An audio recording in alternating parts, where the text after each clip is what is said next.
Goed mensen, wij hebben het genoegen om hier aan de lijn te hebben Samuel Nyman, zanger van het Zweedse metalkanon Manimal. Hello Samuel, how you doing? I'm fine, thank you. Well, thank you very much. It's an honor to have you here at Rock of Ages on AFM in the Netherlands. Pleasure is all mine. Yeah, man. I've seen you guys a couple years ago at the Heavy Metal Manics Festival. And last time was in Amstelveen at P60 Amstelveen. Together with Black Knight and Martyr. So you guys give there an absolutely amazing show. Full-blown heavy metal, the way it should be. Thanks, man. So, Manimal, a big name in the scene. But I was wondering, where did it all started for you with Manimal or perhaps as a singer? As a singer, we have to go way, way back. I've always been singing, but mostly when I was a child, I sang in the church choir and in the school choir. Every opportunity I got to sing, I took because I always found it very satisfying singing. Mm-hmm. And I listened a lot to heavy metal from the age of like 7 or 8, from when I got my very first metal LP. It was vinyl back then. Yes. I got it from my uncle. I got Stay Hungry with Twisted Sister. That's classic. That's what got me hooked into metal. Okay. So ever since then, I've been listening to metal, and I started gradually. I started to try to imitate many of these singers, and singers like Mikael Kiske, Rob Halford, obviously. Oh, yeah. Amazing, and also Ralf Schepers, who sang in Gamma Ray back then. Was a big fan, still am. And also, I listened a lot to Queensryche in Jeff Tate in Queensryche. Well, Jeff Tate, that's something else, man. That's a totally different singer, but has an absolutely unique voice. Yeah, really. I got more and more into metal, but I didn't. I sang in a couple of cover bands back then, in my youth. It wasn't until I got in contact with Henrik, Manimal's guitar player. Yes. He had a band back then together with two brothers, Richard and Peter Menzer. Mm-hmm. And we met up at the cafe of this house, which hosted a lot of rehearsal rooms. Okay, yes. And he asked me if I wanted to try out and sing with them, sing a couple of cover songs with them in their rehearsal room, because they didn't have any singer at that time. I tried out. We tried. I remember we tried Save Us with Halloween. I think we tried also Future World with Halloween. Oh, really? And Pull Me Under with Dream Theater. And amazing, yeah. And I think it probably sounded pretty crappy. They were good, because they had been playing together for many years. Yes. But it was my first rehearsal and take on metal. Yeah. So, but they saw something in me, and they saw that there was something in there. Did you have singing lessons back then? No. It wasn't until I don't know. It was a couple of years ago. I took a couple of singing lessons. Yes. I thought that it wouldn't hurt, probably. No. I haven't took that many singing lessons during years. No. It's not that I don't want to, that I think that my voice is perfect as it is, because it's very imperfect, my singing technique. Yeah. But singing, like all other instruments, it's much about training, Yes.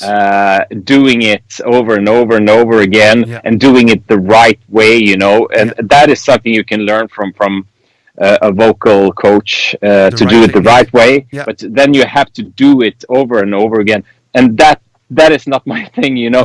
I hate to practice scales and stuff. So Okay. yeah, I mostly sing songs that I enjoy singing, Yeah. and that is my practice. Yeah. But you So came very along with it, so that's good. Eh? yeah. Yeah. You make big time with Manimal. So, can you tell us a little bit about the first album from Manimal? Because I've read that you were in the charge with the first album back then. Yeah, that is a funny story, because we finished our first album and sent it out to a couple of record labels to ask if they were interested in releasing it. Yeah. But nobody replied. Some of them replied, but nobody was interested, I would say.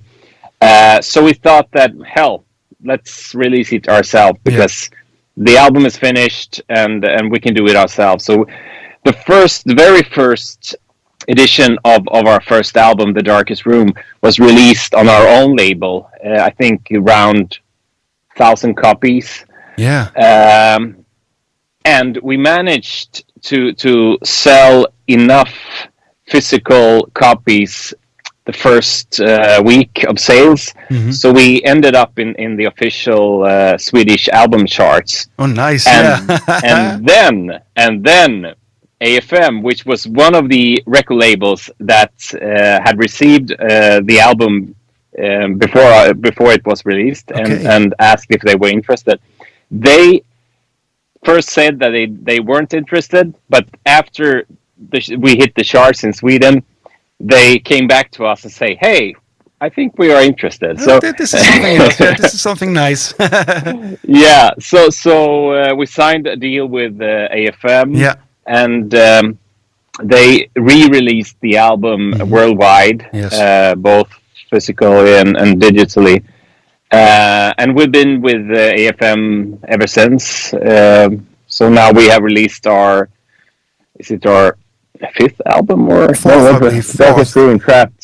So it must be the fourth album. The fourth album, yes, the fourth album. Yeah, the fourth album came out in the time of the pandemic, Armageddon.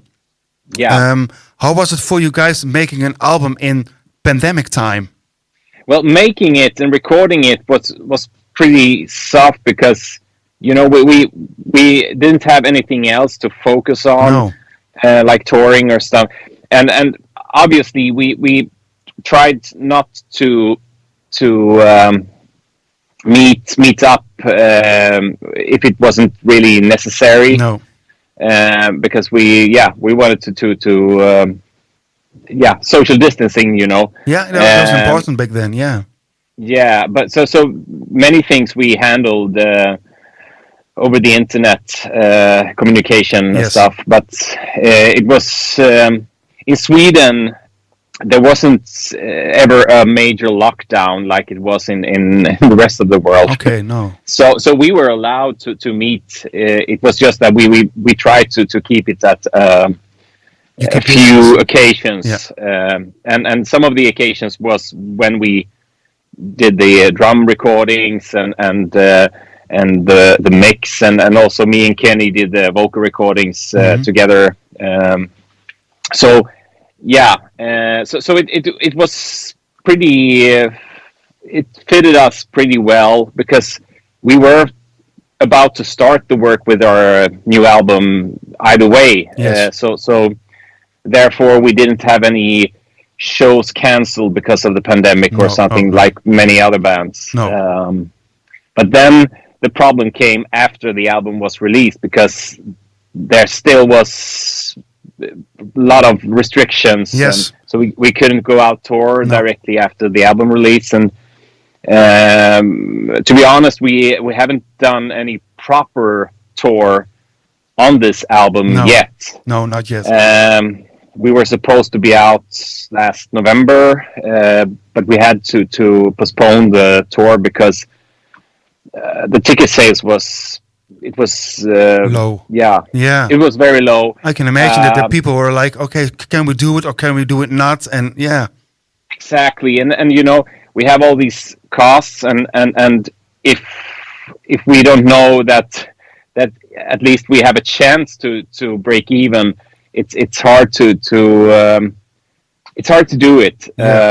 You know, and our booking agencies, they said that it's still crazy in the business. You know, people are afraid to buy tickets to shows because they know that it can be canceled, postponed. So they wait and they wait and they wait. And then for you, it's then very risky to go on the road or do something like that. Yeah, costs a lot of money. Yeah.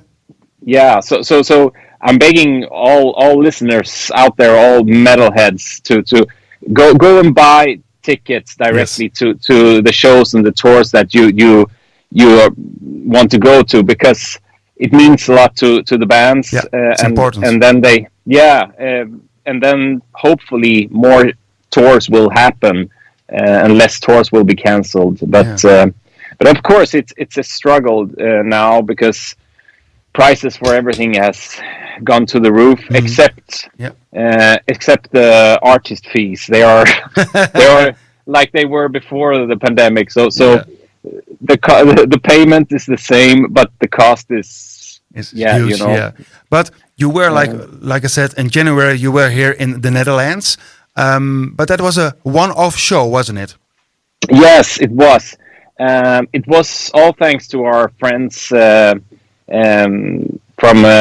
the Heavy Metal Maniacs. The guys from Udo and Ben who helped us arrange this, because they asked us if we wanted to come over and do a one-off show, or maybe we were talking about maybe a small tour or something, but it ended up with one show.